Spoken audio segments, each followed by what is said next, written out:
Iran's cruel regime wastes tens of billions of dollars spreading hate.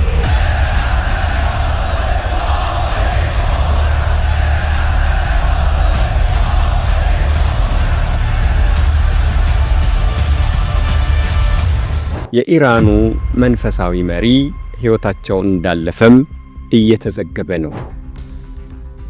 Iran's supreme leader, the 86-year-old Ayatollah Ali Khamenei, is dead.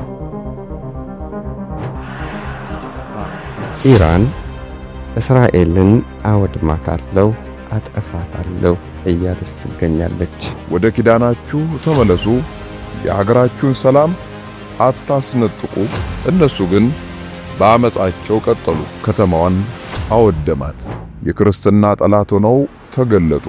ሊጎበኛቸው የመጣውን እስካልተቀበሉ ድረስ ረፍትና ሰላም እነሱ ጋር። ለሕዝቦች ደስታ ፈጠርኳት ያላት ናት። ያልጠፋ ነው ከእግዚአብሔር ምሕረት የተነሳ ነው ይላል።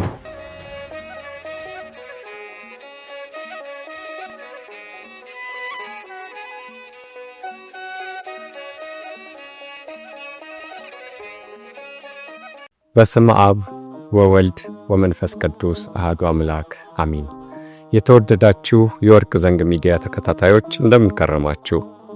ከምጥቀት በላይ ከጥልቀት በታች ያለውን ተፈጥሮ ፈጥሮ መርምሮ የሚገዛ ልዑል እግዚአብሔር እንደ መለኮቱ አምላክ እንደ ቸርነቱ አባት ነውና ዕድሜ ለንስሐ በየጊዜው ስለሚሰጠን ክብር ምስጋና ይድረሰው። ሕትምት በድንግልና ስርኩት በቅድስና ፀሐይ ጽድቅ ኢየሱስ ክርስቶስን የወለደችልን የአብ ቃል ማደሪያ የእናታችን የቅድስት ድንግል ማርያም ረድኤቷ በረከቷ ከሁላችን ጋር ይሁን።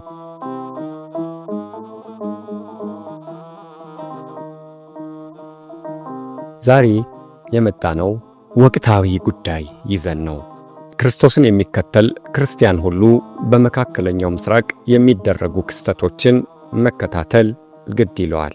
የሃይማኖቱ መነሻ፣ የሃይማኖቱ አሻራ የታተመባት እግዚአብሔር መርጫታለሁ፣ የሕዝቦች ደስታ ትሆን ዘንድ ቀድሻታለሁ ያላት ሀገረ እስራኤል ውስጥ የሚከናወኑ ነገሮች በሙሉ ለክርስቲያን ምልክት ናቸውና በተለይም በዚህ ዘመን የፍጻሜ ዘመን ዋዜማ ምልክት ናቸውና በእስራኤል ሀገር ውስጥ የሚካሄዱ ነገሮችን ማየት መከታተል እጅግ በጣም ለክርስቲያን ተገቢ ነው። ስለዚህ ሰሞኑን እንደምንመለከተው በእስራኤልና በኢራን መካከል ዓለምን ያስጨነቀ ከባድ ጦርነት ተነስቷል። በዚህ ጦርነት ውስጥ የኢራኑ መንፈሳዊ መሪ ሕይወታቸውን እንዳለፈም እየተዘገበ ነው። Iranian state media is telling the people of Iran that the Ayatollah has been killed. Iran's supreme leader, the 86-year-old Ayatollah Ali Khamenei, is dead. Accepting the reality that the supreme leader Khamenei is dead.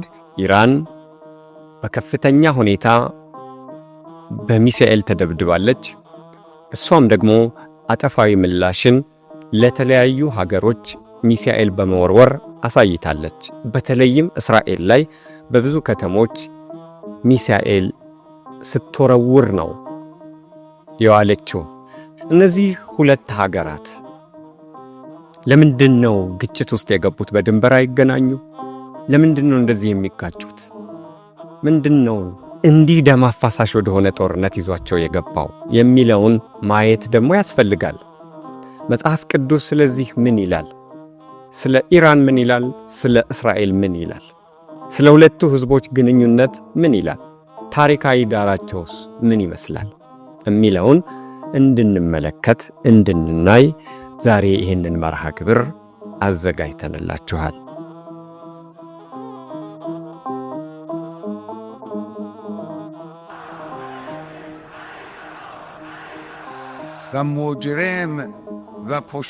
ሰሞኑን የምንሰማው ድምፅ ቀደም ብሎ የነበረ ድምፅ እንደሆነ ደግሞ የሚያሳስበን አንድ ጥቅስ እናንሳ። በዚህ ጊዜ ኢራን እስራኤልን አወድማታለሁ፣ አጠፋታለሁ እያለች ትገኛለች።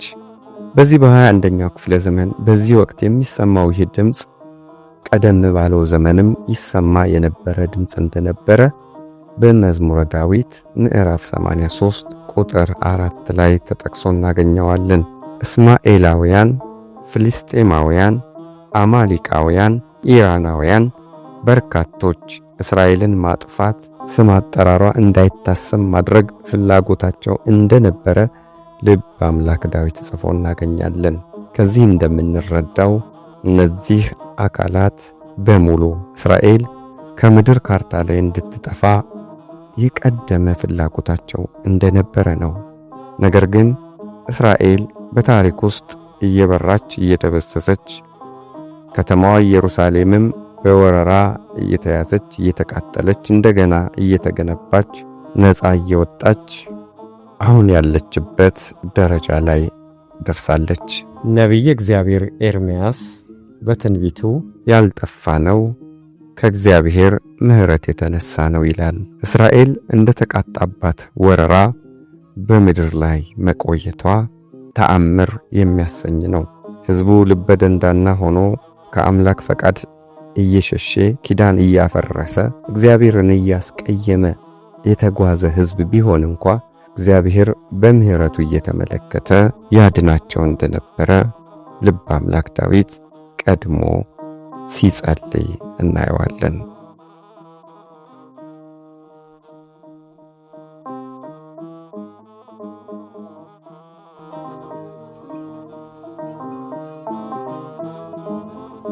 ሁለቱ ሀገራት መጽሐፍ ቅዱስ ውስጥ ገብተን ስንፈልጋቸው ስንፈትሻቸው፣ ምክንያቱም እኛ ታሪክንና ክስተትን የምንመዝነው በመጽሐፍ ቅዱስ ሚዛንነት ስለሆነ፣ በመጽሐፍ ቅዱስ መድሎትነት ስለሆነ ማንኛውንም ነገር መጽሐፍ ቅዱስ ውስጥ ፈልገን እኛ ከዛ ውስጥ እውነትን መቀዳት ስለሚገባን ሚዛናችን መጽሐፍ ቅዱስ ነው።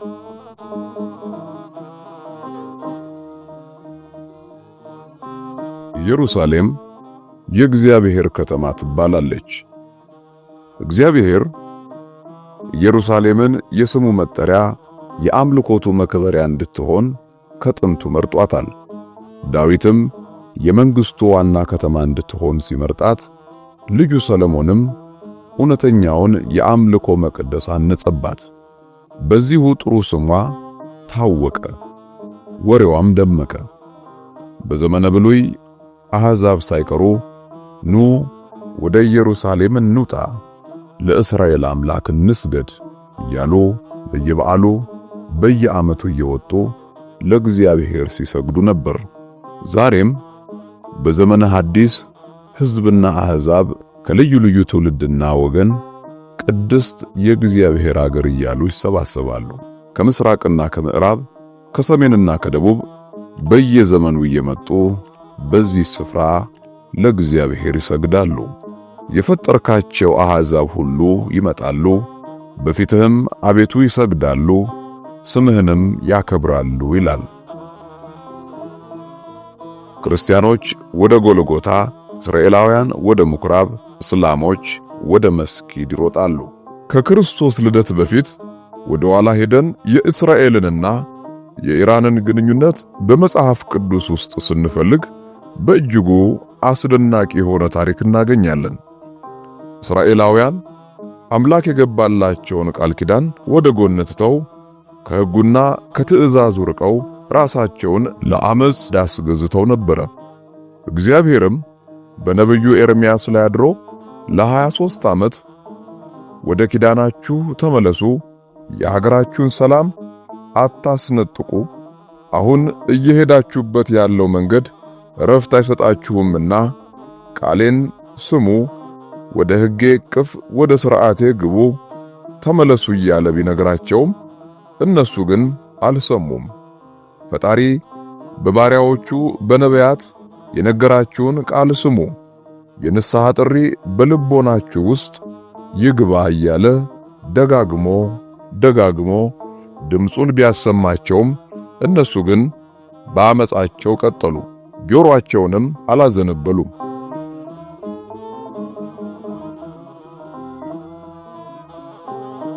ይህ ድምፅ 23 ዓመት ቆየ። እግዚአብሔር ነብዩን አስነስቶ ተናገረ።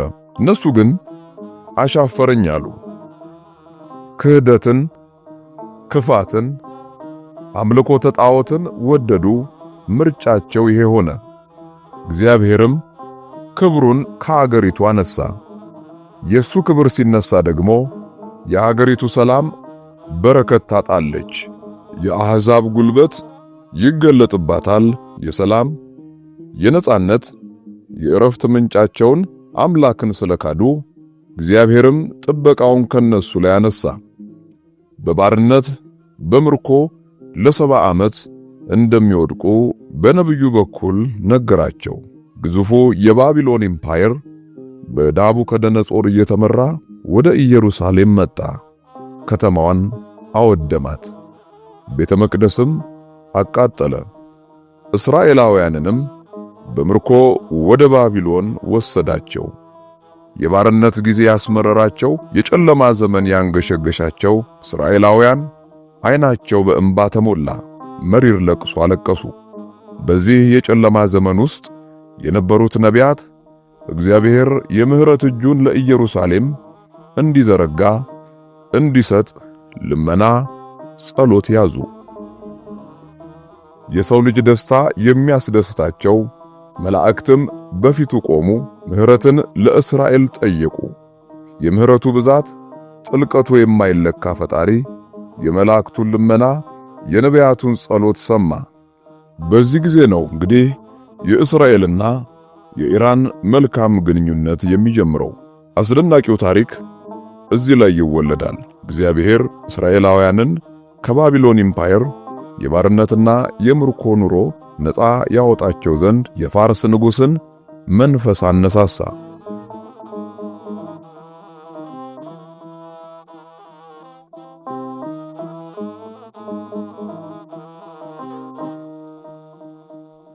ቂሮስ አምላክ የመረጠው አሕዛብ ይገዙለት ዘንድ ስልጣን የሰጠው የነገሥታትን ወገብ ይፈታ ዘንድ የቀባው የፈጣሪ ቀኝ እጅ በኃይል የተገለጠበት እስራኤላውያንን ከባቢሎን ባርነት ነፃ ያወጣ ነፃ አውጪ ንጉሥ ነው። ይህ ንጉሥ የወጣው ደግሞ በቀደመ ስሟ ፋርስ ወይም ፐርሺያ እየተባለች ከምትጠራው ከዛሬዋ ኢራን ነው።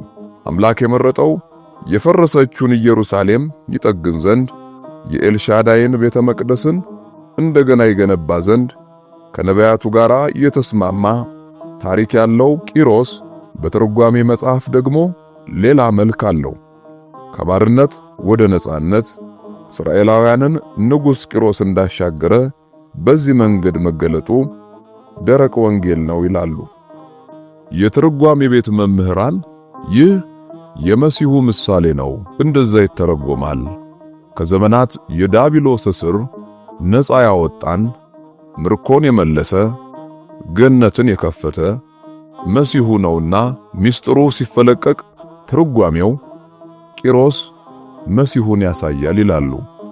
እንዲህ የብርሃን ታሪክ የምናገኝበት ቂሮስ የሕዝብ እስራኤል ነፃ አውጪ ሆኖ መጠቀሱ እስራኤላውያንንና ኢራናውያንን በመልካም በበጎ በሰላም ላይ የቆመ የደመቀ ግንኙነት እንደነበራቸው ማሳያ ነው።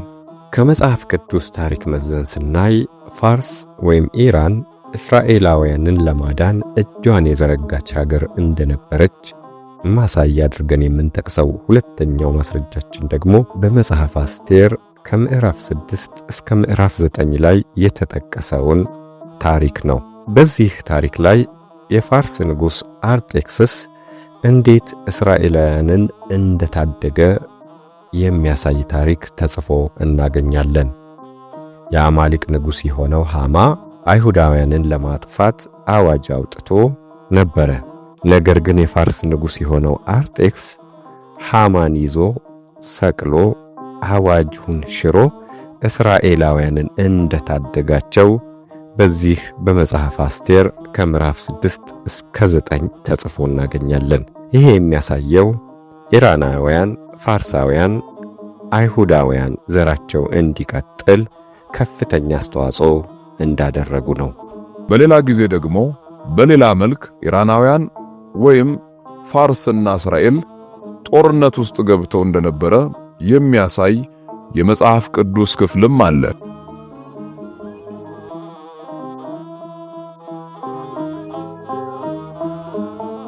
ከክርስቶስ ልደት በኋላ በ614 የተከሰተው ታሪካቸው የጨለማ ታሪክ ሆኖ ተመዝግቧል። በዚያን ዘመን ፐርሻውያን ወይም ኢራናውያን ኢየሩሳሌምን የወረሩበት ዘመን ነበር። ያ የቀደመው ንጉሥ ቂሮስ ለእስራኤል ነጻነት የተጠራ የፈረሰን የጠገነ ነበር። በ614 የመጡት ግን ተቃራኒውን ፈጸሙ። ልክ እንደ ናቡከደነጾር ኢየሩሳሌምን አቃጠሏት። በተለይም በንጉሥ ቆስጠንጢኖስና በንግሥት እሌኒ ተገንብተው የነበሩትን አያሌ ቤተክርስቲያናት አቃጠሉ፣ አወደሙ። የክርስትና ጠላት ሆነው ተገለጡ። ይህ ጥቁር ታሪክ ሆኖ በሁለቱ ሕዝቦች መካከል ተመዝግቦ ይገኛል። በዚያን ዘመን ፋርስ ወይም ፐርሺያ ግዙፍ የፐርሺያ ኢምፓየር የመሰረተችበት ጊዜ ነበረ። በፐርሺያ ግዛት በፐርሺያ ኢምፓየር ውስጥ እነዚህ ሀገራት እንደነበሩ ታሪክ ይነግረናል። በእርግጥ በቀደመው ጊዜ በቂሮስ ዘመነ መንግስትም 127 ግዛት እንደነበራት መጽሐፍ ቅዱስ ይነግረናል። እስኪ አሁን ደግሞ ኢራንን በወፍ በረር እንቃኛት። Iranians are not Arabs and they don't speak Arabic. እኛ አረቦች አይደለንም፣ አረበኛም አንናገርም። ፐርሺያውያን ነን። የራሳችን ፊደል፣ የራሳችን ቋንቋ ያለን በዓለም ታሪክ ውስጥ ግዙፍ ኢምፓየር መስርተን የነበርን ባለ ታሪክ ህዝቦች ነን የሚሉት ኢራናውያን በአሁኑ ሰዓት 84 ሚሊዮን ህዝብ እንዳላቸው የቅርብ ጊዜ ጥናቶች ያስረዳሉ። ዋና ከተማቸው ቴህራን ትባላለች። በዚች ከተማ ውስጥ እጅግ ግዙፍ የሆነ መስጊድ ተገንብቶ ይገኛል። የኢራናውያን የዘር ግንድ ማዴ ከተሰኘው የኖህ ልጅ ከሆነው ከያፌት የሚመዘዝ ሲሆን ማዴ ደግሞ የያፌት ልጅ ነው።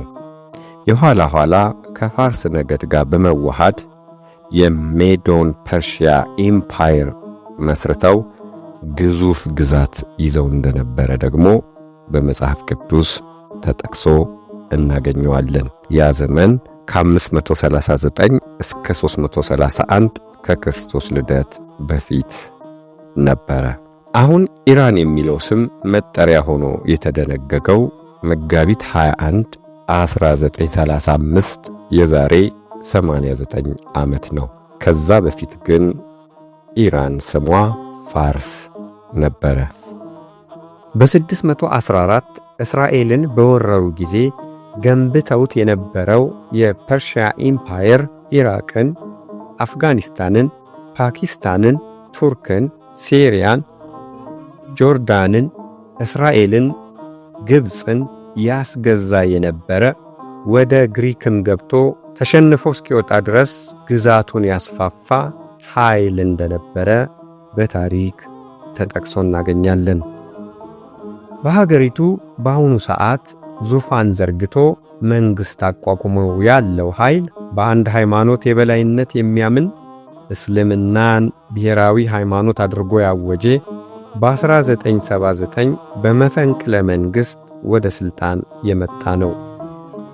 ይህ ኢስላሚክ ሪፐብሊክ ኢራን የሚባለው መንግሥት ከመሆኑ በፊት እስራኤልና ኢራን ወዳጆች እንደነበሩ የሁለቱን ሀገራት ታሪክ ጥናት ያደረጉ የታሪክ ተመራማሪዎች ያስረዳሉ። እንዲያውም ኢራቅ ወይም ባቢሎን እስራኤልን ለማጥቃት በተዘጋጀችበት ጊዜ ኢራን ደግሞ የእስራኤል አጋር ሆና የተገኘችበት ጊዜም እንደነበረ በታሪክ ተጠቅሶ ይገኛል። የሁለቱ ሀገራት ወዳጅነት የተበላሸው በአያቶላ የሚመራው እስላማዊ ፓርቲ ስልጣን በያዘ ጊዜ ነው።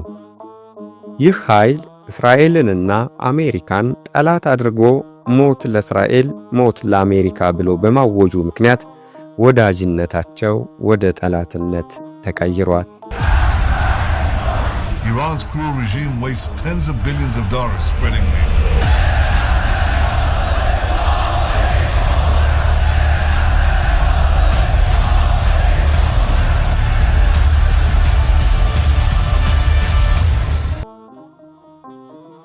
በዘመናዊ የኢራን ታሪክ ውስጥ በአስከፊነቱ የሚጠቀሰው ከኢራቅ ጋር ያካሄዱት ጦርነት ነው። በዚህ ጦርነት በርካታ ኢራናውያን ተሰውተዋል። በእስላማዊ ሃይማኖት መስመር ልዩነት ምክንያት እነዚህ ሁለት ሀገሮች ደም አፋሳሽ ጦርነት በማካሄዳቸው ምክንያት በርካታ ኢራናውያን በጦርነቱ ሊሰዉ ችለዋል። ይህ የምናየው በጦርነቱ ለተሰዉ መታሰቢያ ይሆን ዘንድ የተሰራ የተዘጋጀ የሐውልት ስፍራ ነው።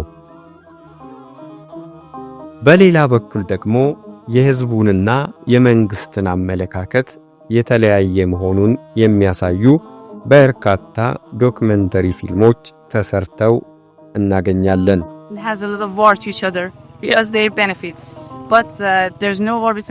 ኢራናውያን አሜሪካና እስራኤልን እንዴት እንደሚያዋቸው ሲጠየቁ እኛ ሕዝብን እንደ ሕዝብ አንጠላም፣ መንግስት ነው የጥላቻ መንገድ የሚከተለው። እዚህ ሀገር ትልቁ ችግር ሃይማኖትና ፖለቲካ መቀላቀላቸው ነው ይላሉ።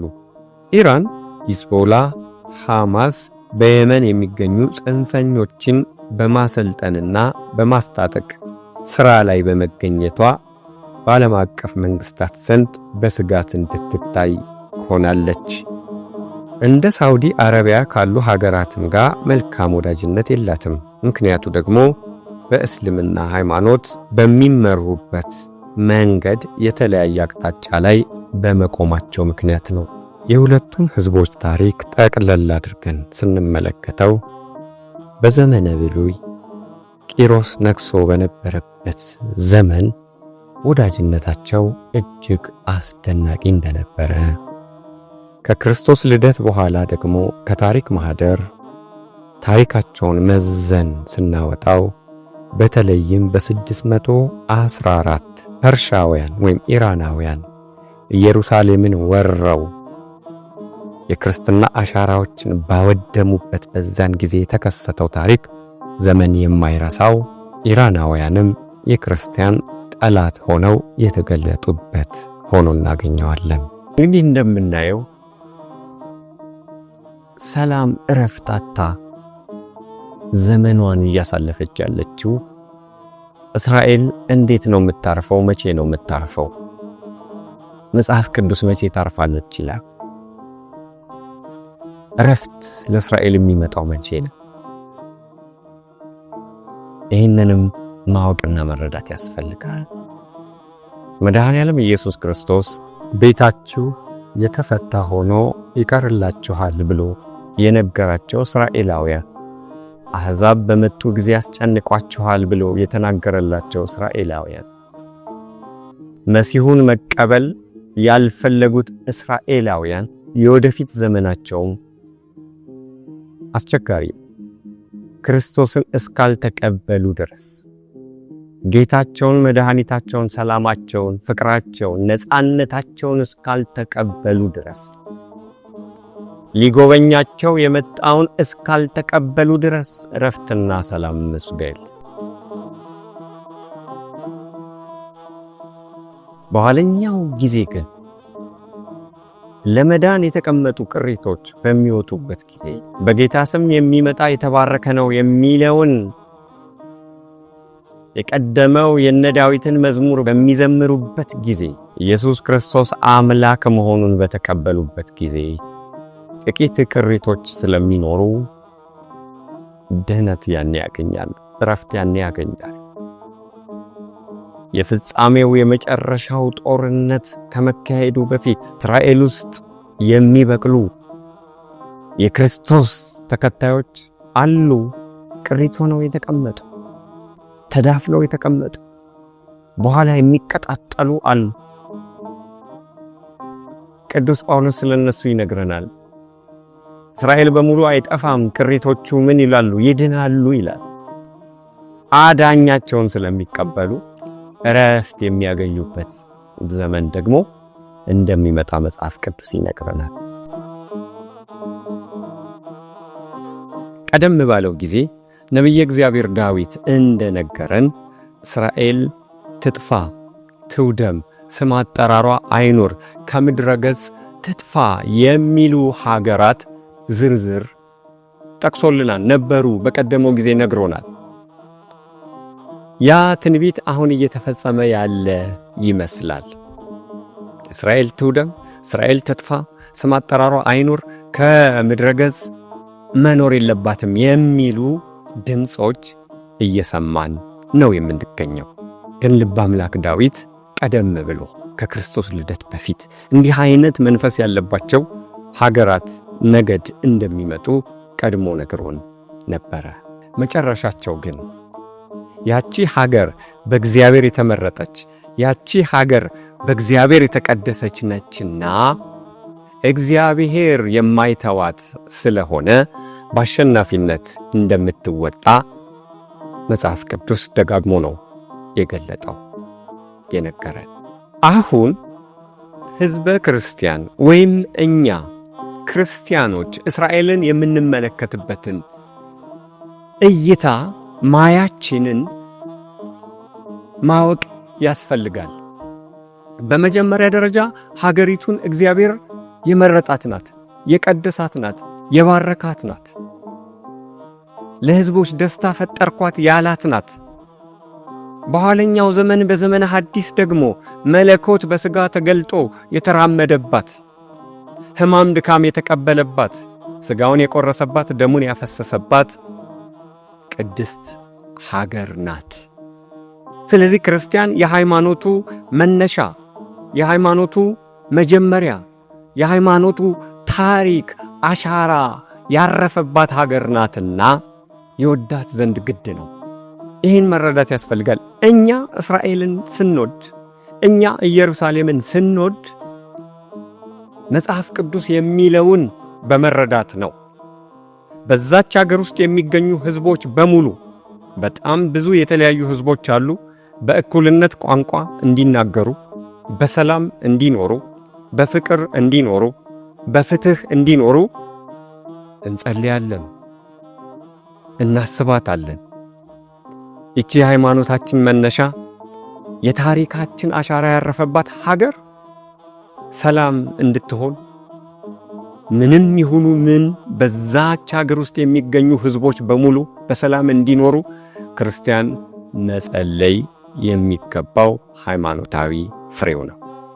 ከዚህ አንጻር ነው እንግዲህ እኛ እስራኤልን ስንመለከት የአይሁዳውያን ደጋፊ፣ የሙስሊም ደጋፊ፣ የአረብ ደጋፊዎች ወይም የተለያዩ ነገድ ደጋፊዎች ሆነን ሳይሆን በሀገሪቱ ውስጥ እግዚአብሔር ያከናወነው ነገር የሃይማኖታችን ምሰሶ ነውና ሀገሪቱን ከዚህ አንጻር እንደምናያት መታወቅ አለበት። ስለዚህ ዛሬም ነገም ወደፊትም እስራኤል ሰላም እንድትሆን እንጸልያለን።